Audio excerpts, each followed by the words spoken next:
Bab 564. Umpan. Billionsi memiliki kepribadian sombong dan penuh percaya diri. Dia juga berduel dengan Negi Liao beberapa kali. Karena itu dia sangat yakin kalau orang yang mendapatkan warisan Kaisar Pedang pasti bukan Negi Liao. Negi Liao tidak memenuhi syarat. Fone Zuang memujinya dan berkata, "Dugaanmu benar. Pewarisnya memang bukan Negi, tapi Louis dari geng Kuatu. Tapi apakah kamu tahu kalau Louis sebenarnya lebih tidak memenuhi syarat? Mengapa ketua bicara begitu? Seorang sampah dengan basis kultivasi tahap energi refining. Apa menurutmu dia cukup pantas?" Cibir Fone Zuang. Tahap energi refining. Billionsi tercengang untuk sesaat. Kemudian berkata tidak senang.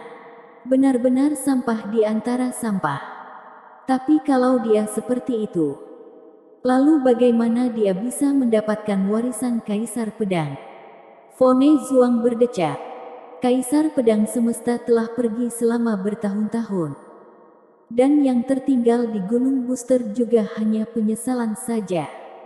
Terkadang membuat kesalahan dalam penilaian adalah hal yang wajar. Billionsi agak mengerutkan keningnya. Tentu saja tidak percaya apa yang dikatakan Fone Zuang. Meskipun yang tertinggal di Gunung Booster hanya satu penyesalan Kaisar Pedang Semesta, juga tidak mungkin keterlaluan seperti ini. Ada begitu banyak murid dari 3 sekte pedang besar dengan basis kultivasi tahap fondasi, tapi tidak dipilih. Malah memilih pendatang luar tak berguna yang hanya tahap energi refining. Apa maksudnya? Fone Zuang memperhatikan perubahan ekspresi Billionsi. Lalu berkata aneh. Kenapa? Apakah kamu khawatir kalau sampah itu menipu? Ini tidak seperti sifatmu. Nada suaranya dalam dan bermakna. Kerutan kening Billionsi tiba-tiba mengendur. Lalu berkata sinis. Murid sudah lama di sekte. Apakah ketua masih tidak memahami aku? Jangankan hanya tahap energi refining. Sekalipun dia memiliki tahap yang setara denganku, aku juga tidak terima kalau dia yang mendapatkan warisan itu. Haha. Ini baru murid Edan Sekte Pedang Kuno. Louis itu memang sampah. Hanya saja cukup beruntung. Jadi, maksud ketua memanggilku datang adalah, aku ingin kamu pergi menantang Negi. Menantang Negi. Billionsi memandang tidak mengerti. Gendut sialan itu sudah pernah kalah di tanganku. Mana layak disandingkan dengan kata tantangan. Tapi kalau untuk menyiksanya, boleh saja. Di masa lalu, setiap kali Billionsi dalam suasana hati yang buruk, dia akan memprovokasi Negi Liao dan melampiaskan amarahnya dengan menginjak-ninjak jenius ilmu pedang dari sekte Spirit Sword itu. Dan cara ini sangat efektif. Suasana hatinya sangat buruk hari ini. Kebetulan dia kekurangan tempat pelampiasan.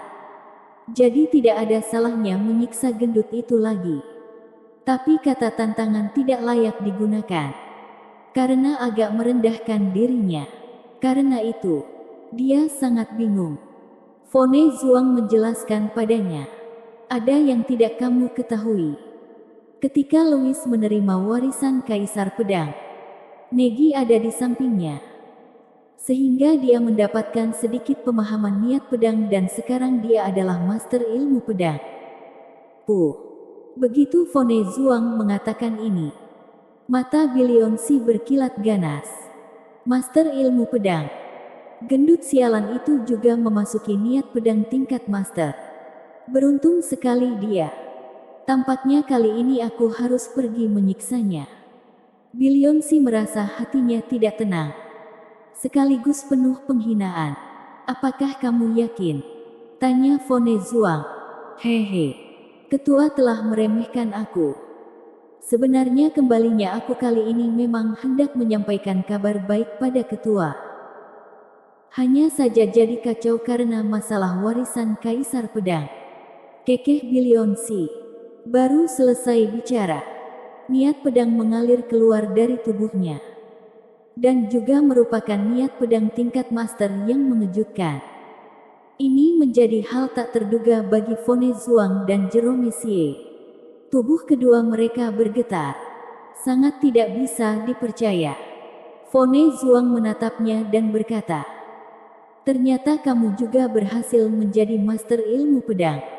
Haha. Benar-benar murid jenius seperti yang diharapkan sekte pedang kuno.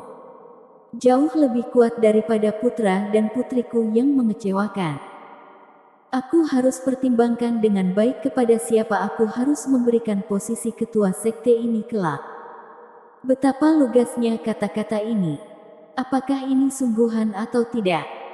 Tapi telah menunjukkan betapa Fone Zhuang menganggap tinggi Billion Si.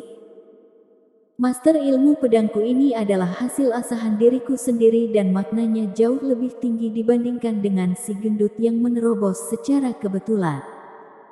Ujar Billion Si menyombongkan diri. Tapi dia juga tidak termasuk menyombongkan diri. Karena kenyataannya memang demikian. Meskipun dalam banyak hal, keberuntungan juga merupakan bagian dari kemampuan. Tapi melalui kemampuan, aku dapat mencapai pencapaian yang kamu dapatkan melalui keberuntungan. Jadi aku cukup pantas untuk meremehkanmu. Inilah situasi hati Billion Si saat ini. Dia memandang rendah Negi Liao. Fone Zhuang tertawa keras seraya berkata, "Haha, kamu benar. Negi memang tidak pantas dibandingkan denganmu, sayangnya. Kaisar Pedang Semesta sebelumnya pernah mengatakan, siapapun yang mendapatkan warisan, dialah yang akan menjadi penguasa sekte baru kita. Louis hanya sampah. Dia tahu tidak akan mampu meyakinkan semua orang. Karena itu ingin Negi yang menjadi penguasa 3 sekte kita. Roni pasti mendukung. Kelak juga akan menggunakan perintah dari Kaisar Pedang Semesta untuk meyakinkan para murid sekte pedang. Tentu saja, kami akan masa bodoh dengan semua ini. Tapi sayang sekali untukmu. Jika kamu yang mendapatkan warisan Kaisar Pedang, aku dan Ketua Sie tentu mendukung penuh posisi penguasa 3 sekte. Dan para murid sekte pedang juga tidak akan keberatan." Setelah bicara panjang lebar, topik pembicaraan perlahan berubah. Akhirnya dia menunjukkan ekspresi agak menyesal. Jerome Sie sekarang membutuhkan Billion Si sebagai pemimpin. Jadi dia mengangguk setuju dan berkata, "Kamu memiliki kualifikasi. Ketua jangan khawatir. Murid pasti tidak akan mengecewakan. Aku akan menghajar Negi dan Louis sampah itu. Bunuh harga diri mereka," kata Billion Si penuh percaya diri. Dia mengira niat Fone Zhuang dan Jerome Sie adalah membiarkan dia membantu menghancurkan pamor sekte Spirit Sword. Betapa frustasinya jika keduanya yang baru saja mendapat warisan Kaisar Pedang langsung dikalahkan oleh Billion Si. Hanya dipikirkan saja sudah membuat senang. Fone Zhuang terdiam beberapa saat. Pertama melirik Jerome Sie, kemudian baru berkata, "Basis kultivasi Louis cuma tahap energi refining. Tidak peduli bagaimana kamu menantangnya, dia mungkin tidak akan berani menerimanya. Jadi kami ingin kamu menantang Negi. Selain itu, yang kami inginkan bukan hanya sekedar memberi pelajaran pada Negi, tapi harap kamu bisa menghancurkan dantiannya. Agar dia jadi cacat dan sampah di sisa hidupnya." "Apa?"